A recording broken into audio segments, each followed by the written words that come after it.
All right, so welcome to the Alchemy of the Soul podcast. This is part 2 with Dan the Man, the Life Regenerator. And just to recap just slightly, it feels like, when we're talking about cleansing and fasting and water fasting, it's more like getting back to our true essence. And, there's different philosophies out there, like the masculine is very, we have to create, we have to do more, we have to create more. And there's also philosophies like we're in Hawaii and like what I know of Ho'oponopono and forgiveness, and that whole philosophy is really about cleansing away. They call it cleaning. And I feel like the idea with, that philosophy and many other philosophies out there with meditation philosophies is, I feel like the idea is that there's nothing you have to do, that you're just uncovering the divine blueprint that's already there.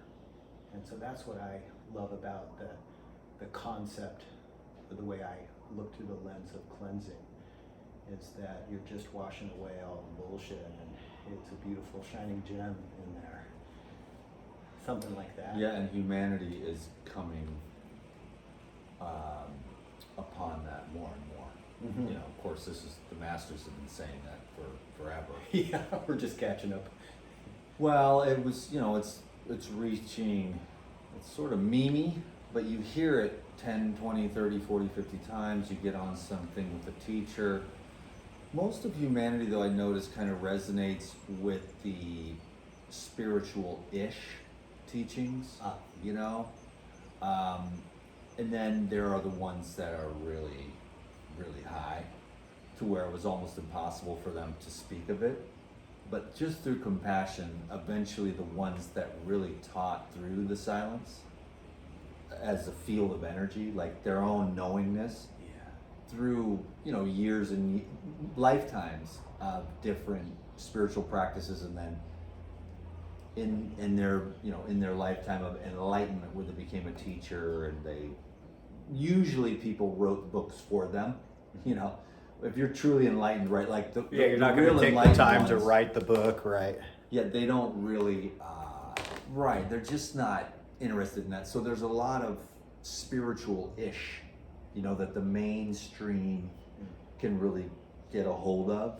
But then there's the ones where it kind of sucks, because all your conditioning and the ego is like, you have to kind of that the wisdom of letting go of your dreams, because you learn through wisdom, your own experience, as the light of wisdom dawns in you, that pleasure creates pain, and vice versa, and all the other dualities as well, where to get back to that pristine state, where equanimity is a great word, peace is another great word, chilling is another good word, just where your nervous system, your brain, your heart, because we were talking and we got kind of sidetracked again. We were talking about the physical, emotional, mental, but we didn't get to the soul cleansing, which is the final block. Most of us never even get there, because we never even begin the physical cleansing. Yeah. And it's not necessarily linear, but it can be. But cleansing the physical temple to make it an instrument to be able to be receptive to more subtle energy fields, is more expanded energy fields, and then be able to accept it without resisting it. Because deep down inside, the inner guru is the best. And the truth is deep inside of all of us, covered over by too much food, stagnant emotions, negative emotions, even positive emotions can disrupt that equanimity. And if you continue to expand in this journey, and you keep raising your frequency through the various means, which we could talk about because there are many, then you can reach those bliss states, of course, but you can't really stay there either, because you'll fry yourself up. Oh, you can't. You can't. You know, you can chill there for a while. You may even teach yourself to be able to go back there when you need to, but you also need to learn how to not be in those bliss states. And that's when, you know, you're ascending, which is, I don't really like that word because it's not really descriptive. You're sort of descending in a sense of just you're becoming more real with what's really real, instead of all this phantasmagoria of all these wonderful spiritual sounding things, but that has no, you know, embodiment or no practical value. You know, so as we, you know, evolve, you're going to have those bliss states, which are, you know, rare, but those can, you know, those will burn you up, and then you have to surrender that too. So you get to the point where Not attachment. everyone can understand why we would surrender the negative. The dark, heavy, sad, demonic, evil, psychopathic, murderous heaviness of eternal hell, hopeless hell forevermore. Well, tell me about the bad part. Yeah, well, that's, everyone can see why we would surrender that, but then why would we surrender the celestial? You know, why would we surrender the happy, joyful, blissful, you know, because you don't want to get stuck there either, because there's another level beyond that. And that's what we all would do well to realize, is that, you know, there's even different levels to enlightenment. And so it's an infinite continuum, whereas, you know, the thing that I get envious about is people have found their level. I've never found the level, so I've never found my niche, right? People are like, this thing worked for me, and they level off, and that's the right answer for everyone. They create a marketing strategy, but then they get stuck there.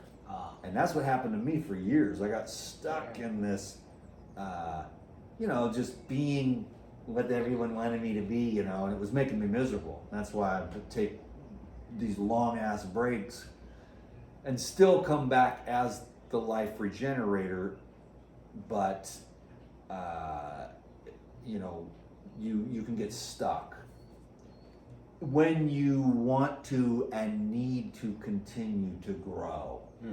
If you need that, like I feel like this soul wants to continue to do that for the physical, emotional, mental, and soul clearing, which leads us to the ultimate spirit, which is kind of the ultimate goal. But the thing is, what's crazy about all that work is that you already were that. You know what I mean? You already were that. You've always been. You know, the way I describe some of the things that you're saying is that we're so inundated with education and information. Like, oh, here's the thing you need to know that'll solve all your problems, and you can buy it for $19.95 or $119, however much.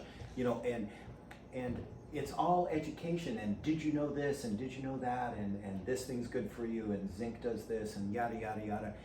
And you know, part of the reason I love hypnotherapy is that, at least the philosophy of this school, is to go into that state where you can be silent enough to listen to that divine awareness within you that already knows, you know, that's already there. And I feel like that's the same thing we're getting at with the fasting and that we're talking about here, is that there's part of it that's already tuned in, tapped into everything we could ever want to know. And that's also individual to us, because there are all those other different things work for different people. So we need to ask ourselves what works for us, right? Yeah, and that can be isolating, because you're an individual soul with like karma, if you will, and you have to do what your soul's mission is. And your family, maybe they don't want to heal.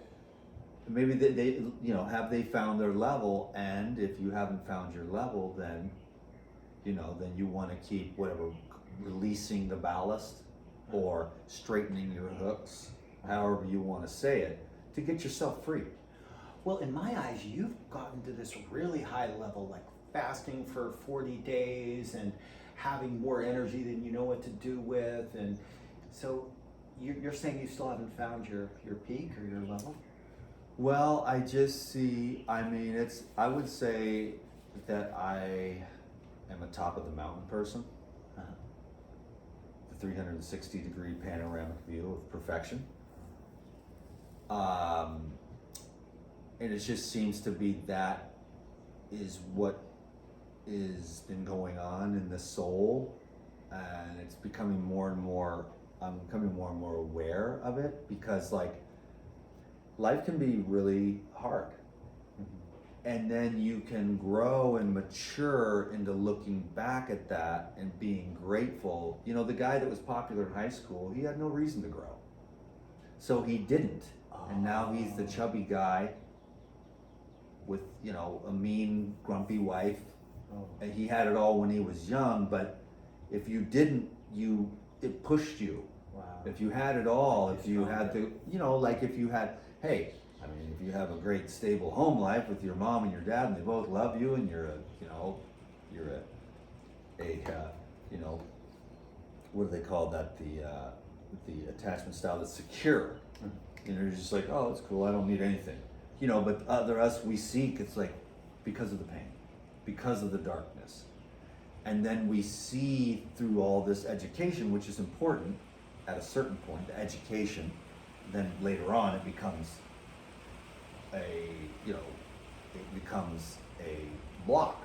So the education that you get to show you that even though life is painful and you've had addictions or whatever, and all this sadness and unfair, I mean, that's not a good word, unfair, but just hard times, you know, that, and then you learn and you're like, there is hope, there is light, there's like this shadow work, and I know I can have a healthy relationship, or I know I can make more money. Yeah. I know I can lose this weight and feel good about myself. I know I can learn to love myself. You just know it's in there. And you are this infinitely creative energy, you know? And it's really our mind that just inhibits us. It's our limitations in mind. You know, that's another thing with the diet. Yeah. You gotta eat whatever you believe. One guy, this is my greatest example. One guy believes that the donut's gonna make him fat. Uh-huh. The other guy believes the donuts are gonna get him through the marathon. Who's Oh, right? Right. So is the donut the problem?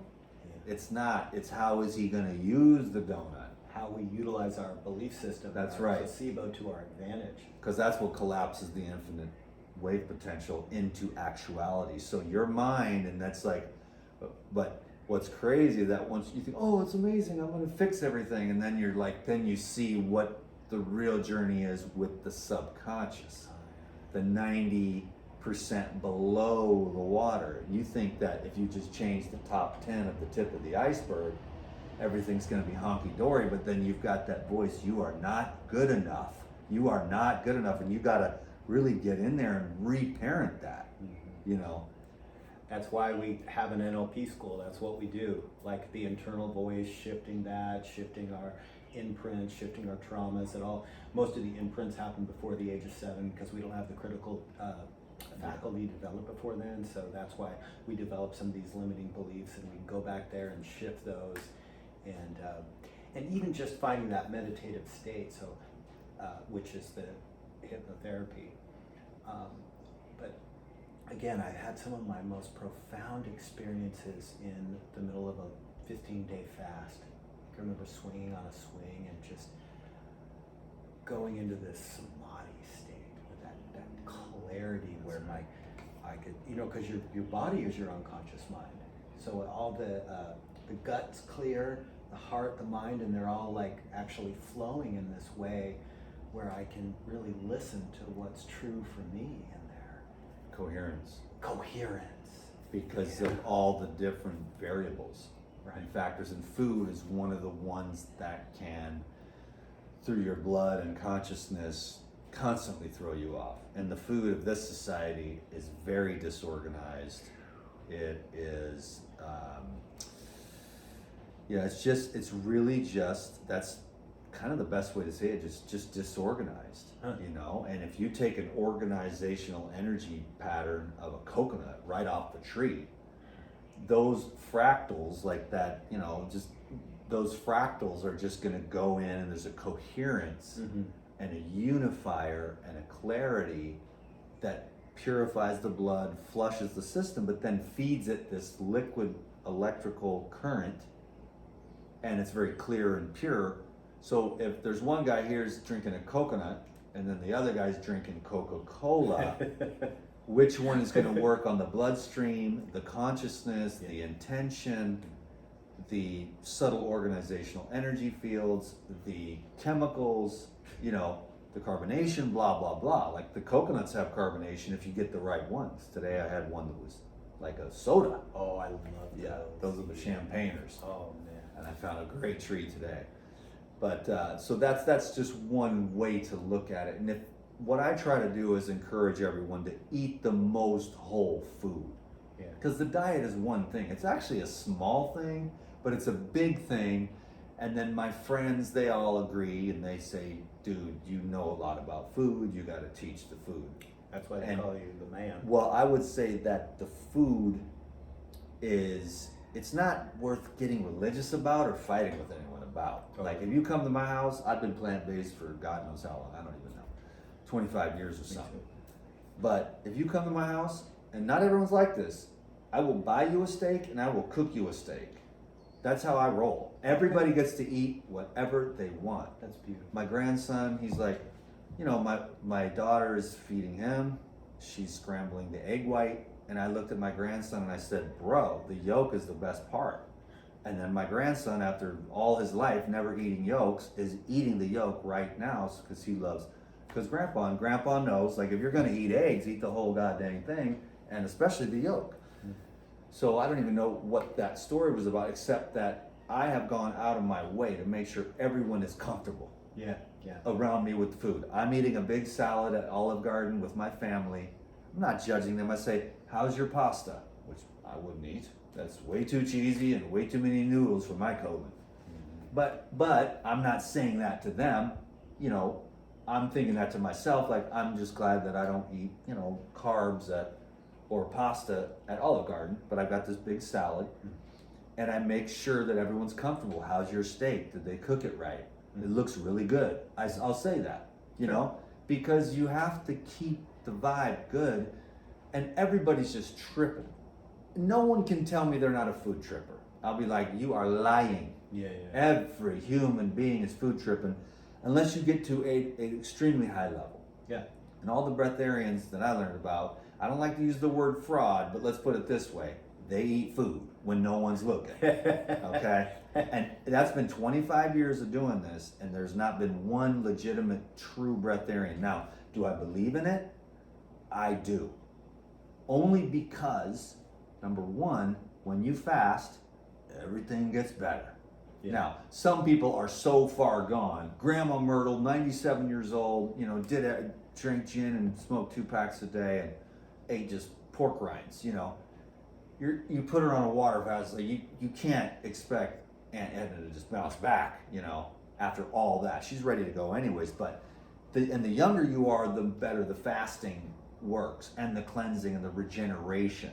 And then there's infinite complexity within this, but I mean, I kind of had a point to all that, but I can't remember what direction we were headed. I went off. Well, I feel like that's really beautiful to go into the non-judgment and really supporting anyone in whatever they're choosing, because, you know, I think that, was it Abraham Hicks? She would say, it was preaching the law of attraction, and she said if she got a question one time, one person said, well, with the law of attraction, can we just use that magic to eat whatever we want and still be healthy? And she said, absolutely, but it's a hell of a lot easier to eat in alignment with what you believe is healthy than it is to change your beliefs about what is healthy. So that's what I always say to folks is just eat in alignment with what you believe is healthy. Whatever that is, what you truly believe is healthy, eat like that. And what I try to do as a chef is make whatever the things I believe are healthy to just make them as tasty as I possibly can. You know? And if you know, have to eat something where you're way out, whatever. I mean, there's all kinds of situations. if you think, oh my God, this is gonna ruin me, it will. Yeah, right. Your exactly. mind, Placebo. the food is almost neutral, and that's what most people don't understand. But your beliefs about the food, whether those are conscious or unconscious, that you have programmed yourself. 100. That's key. That is the key. So if you believe that these tomatoes are going to give you arthritis, you don't eat tomatoes, but you can't put that on Billy. Don't put it on Billy. You can't do it. Yeah. Or you can't say this is going to cause your arteries to clog up because these dudes have got their blood test and there is not a problem. Belief is the most powerful medicine. Well, the belief, see, the food is neutral, like at the 200 on the scale of consciousness, or it goes up to 205. Supplements can go way up into the 500s, but just to make it simple, your thoughts calibrate in the 400s. Wow. So you have the thoughts about the food are logarithmically infinitely more powerful than the food itself. Wow. And so it's basically, we are walking around in and I've never thought of this before, but we are walking around in a placebo zoo. It's all what you believe. Yeah. The whole world and everything that's going on inside of you and outside of you is a reflection of your own internal map. The world is just a reflection of yourself, and it isn't, there's nothing wrong with the world. It's our attitude and our perceptions that are faulty and need adjustment. 100. And so that gives us a lot of power. The people that go into victim, I'm not your dude. But if you want to take responsibility for even the karma, even the genetics, even the family generational curses, just grab it and be like, I'm the transmuter. Like, I'm not going to hit my kids. I'm going to stop these drugs. I'm going to get healthy. You know, we're not going to shoot up our kids with this trash when they're born. You know, all that family stuff. You can really take, you know, just take responsibility for it. Because then you can't transmute it. Then you're a victim. And you're at its effect instead of being the master that transforms. Yeah. Well, I'm going to plug my school just one more time. That's what NLP and hypnotherapy will help you do. NLP is full of the tools to shift your beliefs. Real simple tools to powerfully shift your beliefs around, because our beliefs shape our reality, because I've never heard that logarithmic example before, but that's really cool. I want to learn more about that. But yeah, we have these tools, and that's what a retreat or one of the classes does, is you have all these opportunities to shift what your beliefs are so that you can be in more alignment with how you do want to eat, or how you choose to eat, or how you choose to awaken. So you got to brainwash yourself. Well, reverse brain. I like the word brainwash because it refers to cleaning. That's what I do. Let's don't think see about it it as a negative. Yeah, absolutely. I brainwash myself many hours a day. Yeah. And it's the one thing that's helped me I don't really watch too much information from the normal podcasters and stuff, because those humans, I just like to go straight to the top, because if you aim for the highest, then all other aims are met. But if you just aim for the middle of the mountain, that's all you're going to get. But if you're packed up and planned up and you have enough food to get to the top, and you're just aiming at the top, then you just figure out how to get there instead of just having like a mediocre, which I know that's not everyone's thing, but I'm just that type of intensity where it's like, why just settle? For, you want to climb the mountain until you get as far as you possibly can to reach your potential. So that's why there's a lot of the detractors, which at first upset me. This was like a week ago or something, but then I finally realized after what this guy said, I've been following you for 17 years, you're still, doing the same thing, whatever, you need to eat a steak and masturbate. Because it was a video about, Oh, semen retention. Yeah, and so then, then I was just like, but that's the ultimate compliment, because we give up too easy, we quit when we have so much potential.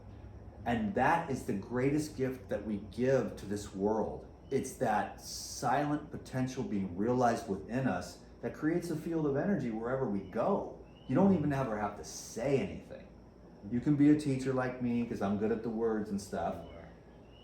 but you really want to have that energy. And so you can fake it in this highly curated world, but it's not going to have the real profound effect, and then you won't get the feeling of fulfillment by embodying truly, by walking through the fires of hell, by getting broken.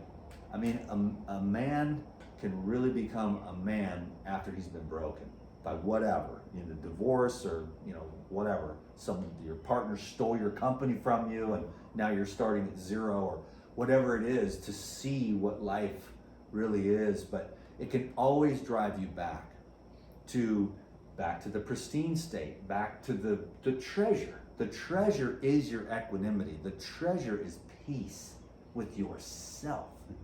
So arguing about food, politics, did we land on the moon or not? I mean, it's just, okay, it's interesting, but we get to a point where we just want to leave all that behind so we can really focus on ourselves. Now that's a pretty high level where you start just letting go of the world, even if it's temporary, just to get to that pristine state.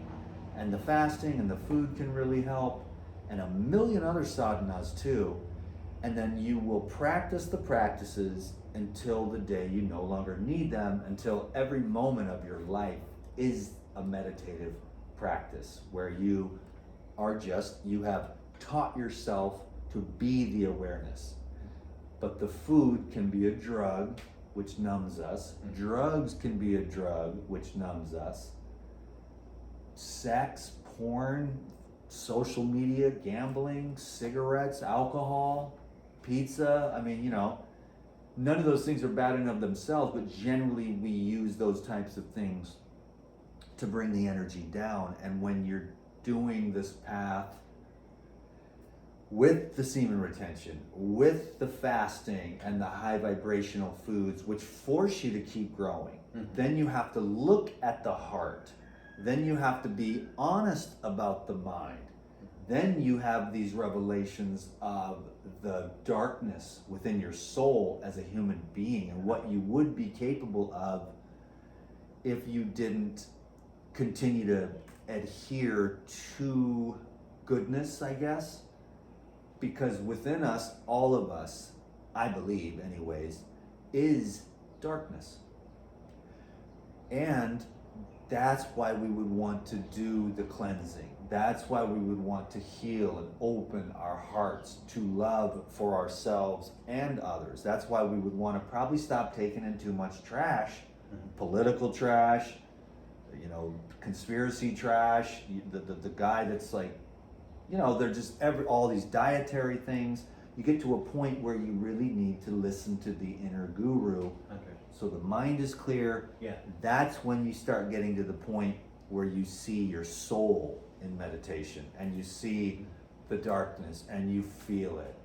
And that's when the true journey begins, and you say, I am going to cultivate the light, and I'm going to surrender as much of this darkness as possible in this lifetime and get as far as I can down the track so that when I come back in the next lifetime, it's a little bit easier than it was, because this has been a hell of a run. Sure. Yeah. I like what you definitely paying attention to what we're putting in our mind too, because our brain, it looks like a digestive tract. We have to process whatever we take in. So there's something to that, and that's why I commend everyone that watches podcasts where there's something of value that is of service to you, rather than just random shit that's on your feed, on your Instagram or your Facebook or yada yada. Because I notice in my dream field, if I watch some random movie or some action flick or something stupid before I go to bed, then it'll be, instead of dreaming some amazing prophetic dream or something really cool, I'll be processing whatever the hell that was that I watched. I'll be digesting it. That's right. Instead of really bringing the focus to I'm working on that too. So I appreciate the reminder. Yeah. Because I'm aware of that, and I'm on this really accelerated point in my life. Yeah. Those little things are beginning to, even like the salad. I know it sounds weird, but even the salads are so, well, yeah. Funny whenever you say that. Well, no, but it's just because there's just this, when you really want to get it and you're not using food, Yeah. for entertainment or a sedative, and you're just using it for functionality. And then the movies, my roommate and I, and I know what you mean. And so we got to keep because it does get better. It's almost like less is more. Less of everything, less food, less movies, less scrolling, less sex. Totally. I know it sounds crazy because we come here and we're like, we're gonna pleasure ourselves until our nervous systems are in a state of constant hell and we're just dead and sluggish, and our potential never arose because we just fell prey to, you don't want to say illusion, because none of these things are bad in and of themselves, but generally we tend to kind of cling and resist instead of really allowing these experiences to come into our lives and be our teachers, and then let them flow out just as quickly. And so that you become on this very accelerated journey when you just open up and allow. You allow things to come and you allow them to go without making wrong, but then you're like, well, God, that pizza we had last Tuesday was amazing. Let's do it again this Saturday. Yeah. And on Tuesday, it was just the spontaneous thing, and it just sort of happened. Your grandma was in town, and you played some video games, and then you went and tried to repeat it Saturday, and now you're bloated, and you just feel like, man, I don't even like pepperoni. You try to, when you have a good time, and that's the same thing people do with drugs. They go and they have one great experience, and then they try to repeat that. So now you need twice as much, and then pretty soon now you're going to do ayahuasca every weekend. You know what I mean? And it's not, now it's a party drug, because the first time you did it, you had these amazing experiences, and now it's starting to burn you out. So you know what I mean? You have to make sure that you don't get addicted or attached to anything. Well, easier said than done. I kind of think about that as kind of two ends of the spectrum is, there's the monk's path, and the monk's path is nothing, no temporary pleasures. I'm just going to eat rice with no flavor. I'm just going to meditate all day. No sex, abstain from everything that's like pleasurable. And then it's like, okay, and the positive intention is to find the heaven within, with just all of the realms of consciousness and the beauty within. Awesome. And then there's the other end of it, which is all the pleasures of life. And we came here into this physical to live that too. So that's why I love equanimity. I think what you're talking about here is how do we find that balance between those two? Well, that's interesting you say that, because it does make me want to tell everyone who's watching that I'm in that monk phase. You are, yeah. Yeah, just because, that's just where I'm at right now because of my own life circumstances, the way I see things. And I've had to bring balance into all this too, and keep myself from going black and white with semen retention, which I believe conscious sexuality is amazing. No steak, no masturbation. But see, like unconscious sex. That's. I mean, you're going to ruin yourself. You're picking up massive energy from someone you're not in coherence with. Yeah, that's you have no addiction unify. too. Right. So unconscious sexuality sucks. Conscious sexuality can be amazingly powerful. Unconscious eating sucks, because then you get fat and you get a disease and you're bogged down and you're depressed. But if you're conscious eating, then it's great. I'm going to use this food as a tool, and everyone has their own beliefs about that. And you use food the way you want to use food. Try to love and accept everyone else. I mean that. So I'm in a monk phase, and that's the context in this video. But I also have to check myself quite regularly, knowing that I will probably, I've played 100 different characters so far in this life already. And now I'm in this little character mode, and it'll go on to something else soon. There'll be a wife, or there'll be, I'll go into an ashram and become super monk boy, and like 1 grain of rice per day or whatever, or however it works out, whatever the journey is. But I'm just trying to listen to myself for once with all the stuff, the school, the media, the books.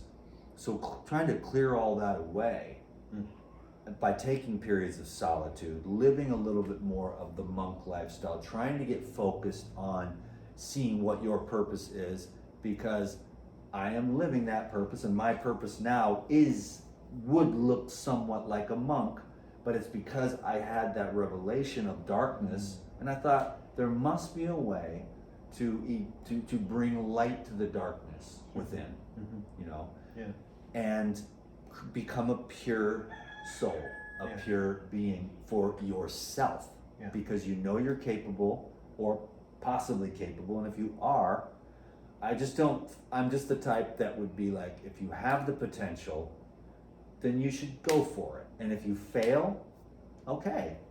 But if you just quit and never even start, you got to look at, why do I think I'm not worthy of love? Why do I think I'm not worthy of finances? Where did all that come from? Maybe you can get in there and make some changes in your life. And it doesn't have to be forced.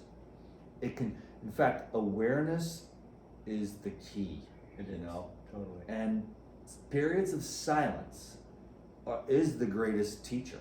100. Yeah, where the codes of your own soul, what it needs. Yeah.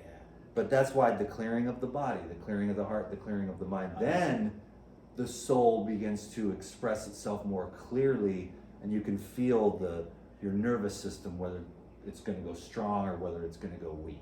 You know, and if it goes strong, you follow it. Yeah. If you think of someone or some life path and your nervous system just kind of goes weak, but if you think, well, I'm going to go move into this ashram and, you know, raise chickens or whatever, and your nervous system hits up, or here's this person, well, she's really pretty, but then your nervous system is like, no, that would not be the right person. You got to listen to that, you know. So we learn how to trust our own strong nervous system, which is either yes or not yes. But everyone's going to be different. So there's a very high level of, you know, self, you know, reliance that's going to have to learn. And it's be nice if our grandma had all the answers, or our guru had all the answers. But a true guru will make you, free you, and will not make you dependent on them. Yeah. And they will be happy to remind you incessantly that you're already it. Yeah.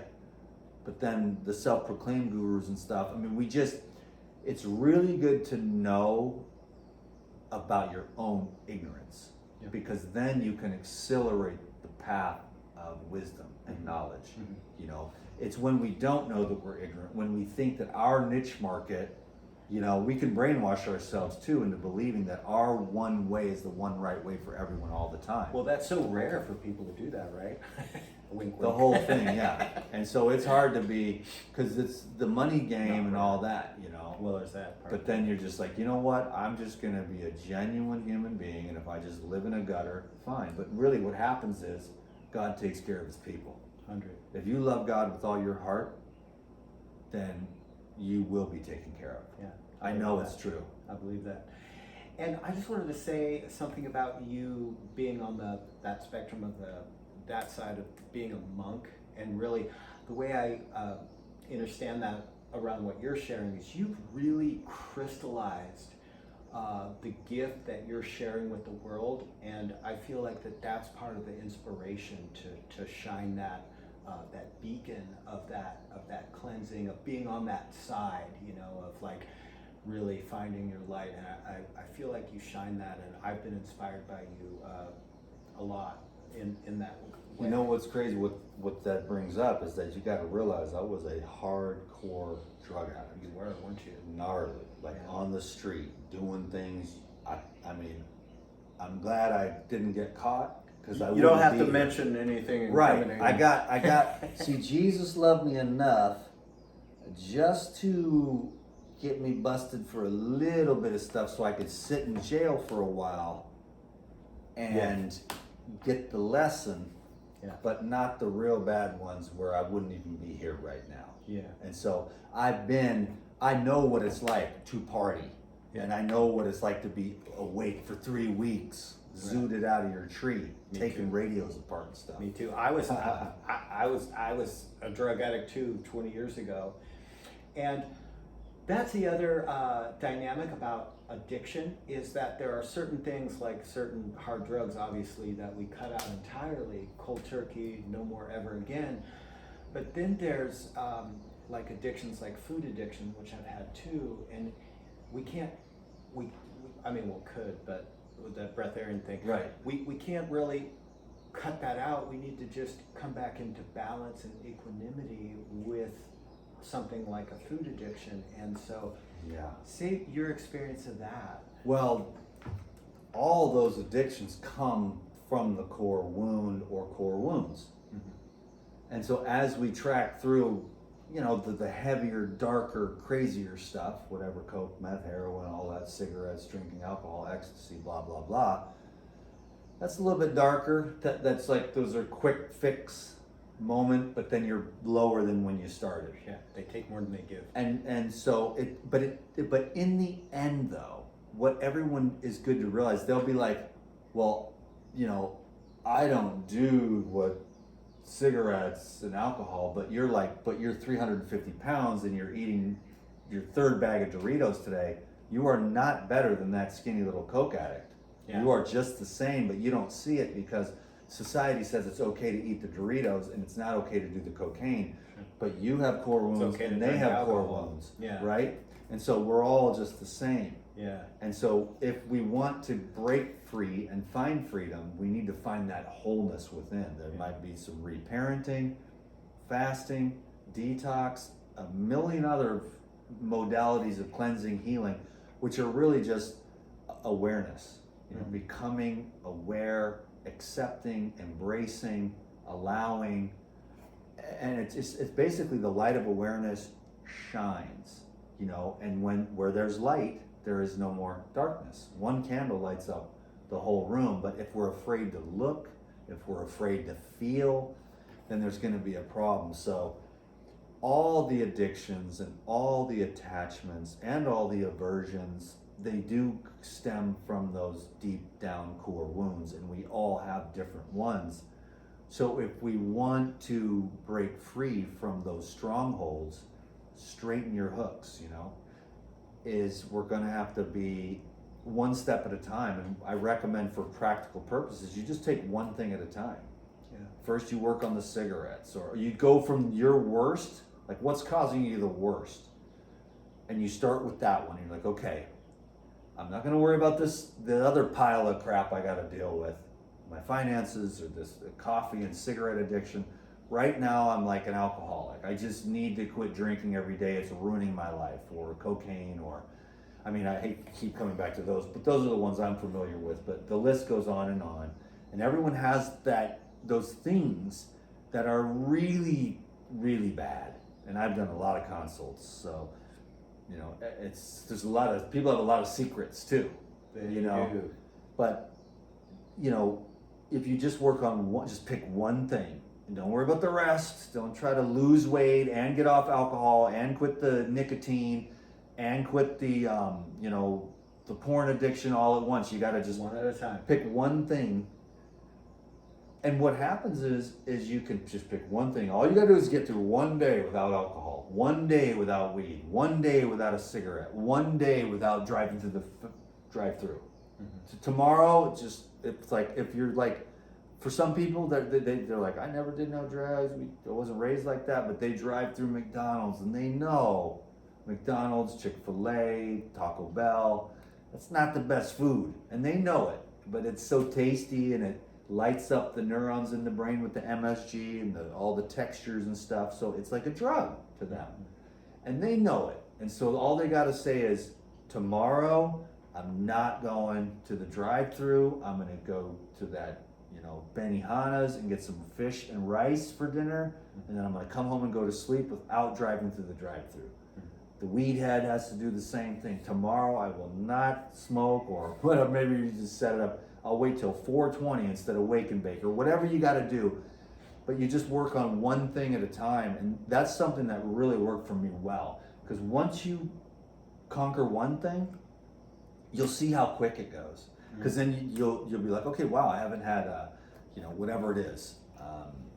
You know, for like a fruitarian, it'd be like salt or whatever. You know, and people have their salt thing too. That's That's a real thing too, Oh. which is that's a pretty high level. Yeah. But that's an interesting thing for like the real food trippers, you know. But you quit salt, you haven't been on salt for a week, then you can move to, you just keep doing one thing at a time. And as you succeed with one thing, you're like, wow, I didn't masturbate yesterday, or I didn't look at porn yesterday, or whatever, you know. I made it through one day, amazing. Now it's been a week, now it's been a couple weeks, now you're like, you know what, let's get these goddamn cigarettes out, you know, and you just do one thing at a time, and next thing you know, you'll just be drinking coconuts, eating watermelons, and being like, I gotta get this darkness burned out of me, you know, from the lifetime of, you know, sins, which that's not the best word for it, but basically we all owe a debt to Mother Nature and to God. They both have their own, you know, Mother Nature has a little list, which is more biology, physiology, and God has a list, which is more like emotional, mental, spiritual, because your thoughts are like, you're like looking at your best friend's wife's butt, you know, and that's like registered, you know. So these are very subtle things where, you know, I'm recommending to be as pure as you can, because that's what I'm working on. And I'm working on all this stuff at the same time, and I don't want to come across as better than. I've just been blessed to get my ass kicked, but also blessed. The one thing that I have is persistence. Mm-hmm. I'm a stubborn SOB. Yeah. And I just didn't want to give up, even though I have failed. I mean, it's just been one long failure, really. But I have these great habits now that come out of the wisdom of realizing that when you pay attention, like that's another tip, like if you're doing your sin, as you go through the drive-through, pay attention. As you're eating the box of cookies, be there with it. Yeah. As you're smoking the weed and you're like, oh man, because you know, the pothead, they quit every day. Okay, this is the last time, we'll finish this bag, no more than they're at the dispensary at 7 in the morning, right? But if you just, that was a major tangent.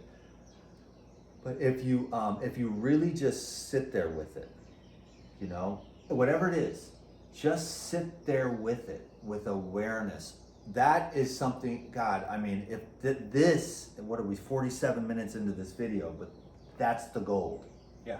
That has helped me more than anything else, just because you're just tripping, and what happens is when you do your little bad habit, you kind of go to sleep and you just eat the whole box of cookies, and then you wake up and you're like, oh, I'm a fat pig. I'm a piece of shit. I'm always going to be fat. I'm a loser. I can't believe this. I have no self-control, no discipline, whatever. But if you sit there with it, the whole process of rolling it up and buying it and lighting it and every little hit, just be aware. Yeah. The drinking, be aware, of course, until you lose awareness. The food. Yeah. And the awareness you will see why. Yeah. And when you see why, and when you watch yourself go down in energy, or you watch the whole guilt process by being aware, you're like, this is kind of lame. Well, how I describe that is when we help people with shifting habits with hypnotherapy and NLP, is that what the addict does is when they remember, you know, they quit yesterday, but when they think about it, they remember that first hit. They remember the pleasure of that first hit of the crack or whatever it is, and they're like, oh, and that's all they think about. And what we help train people to do is just like you're talking about with that awareness, is to, what about the 2 weeks of pain? What about the 2 weeks of recovery? So that awareness to bring that into the, oh no, that's what that hit means. That hit means a 2 weeks of pure pain, or the pain of eating too many cookies, you know, or the donuts, like you're saying, is to really holistically feel into that awareness of all of it, and to help us make a better choice in the future. So I really feel like this is a really good collaboration, this interview in general. Like we both approach the same thing in different ways, with that awareness and that reset, and really having that conversation with ourselves to shift that inner dialogue, to shift those habits, and to really I mean, I really, from my heart, want from, and that's why was so inspired to interview you too. Is you've inspired me so much. That's what from my heart, I want for everyone to help inspire you to make better decisions, to feel better, and to love yourself more. And I really feel like you do that in so many ways for people. And so, thanks, Sonny. I gotta say one more thing though, yeah. about the pain. Yeah. Yes. You know, when you get sobered up, you're going to feel pain. You're going to feel what you've been burying. You know, make pain your friend. It is a guide. Yeah. And if you can really learn to embrace pain, embrace discomfort, it is easier said than done. It sounds like a nice spiritual meme, right? Because when you get into it and you've got your habits to avoid it, but you want to be aware of that too. Like if whatever you're sobering up off of, the stuff is going to come up. Yeah. Be ready for that. Be ready for the discomfort. Embrace discomfort in life as a teacher and a guide and a friend, and as a like a milestone that you're making progress. Mm-hmm. You know, because we just cannot bear it, and then many of us will die unable to bear our pain. My mother, for example, she just looked at me 10 years ago when we were detoxing her, and she said, I can't go back there. I never want to feel that again. That was one of the greatest lessons in my life. And I left her alone after that. I tried a few times, and she just wasn't the type. And there are many, maybe not watching this video, they probably wouldn't have made it this far, that are the type that are just, this isn't their lifetime. They're just gonna get a little bit. Most people evolve just a little bit. And so you're watching a video here of a dude who believes, and evolve as much as you can. Do it consciously, do it for God, do it for yourself, do it for your family, do it for humanity, do it to be real. Do it for your own soul's growth and evolution. So the next time you come back, maybe you'll be a king, you know, maybe your finances will be better, you have a better health, a better body, you know, to make that better karma. But it's very important to get used to emptiness, loneliness, pain. They're just little stepping stones on the journey back to that equanimity that we're talking about, where you're just like, it's okay. You know, be present with what to be at peace, regardless of what's going on, instead of that internal war, the burning on your nervous system of fear and anxiety. You know, we're just trying to find a way to get back to just being at peace with ourselves. You know, that's the greatest gift that we can give the world, is self-realization, you know, or self-actualization, or just that knowing of more about what we are. And when you see the other person, even if they don't know they're a divine being, temporarily encased in a little meat sack for just a brief moment, you know, the body comes, it lingers, and it goes. We're trying to reconnect with the eternal, unchanging, absolute part of our being. And the more we concentrate and focus and rely on that, all these other things will slowly take care of themselves. That's the greatest blessing that happened to me through all the spiritual gurus. Yes, sir. Fuck yeah. Amen. Cool. So thanks for tuning in to the Alchemy of the Soul podcast. Our websites and links, classes, retreats in Kaua'i will all be in there. And thanks Epic. For hanging out with us today. Yeah, epic. Thank you, everyone. I appreciate it. Thank you, Sonny. Aloha.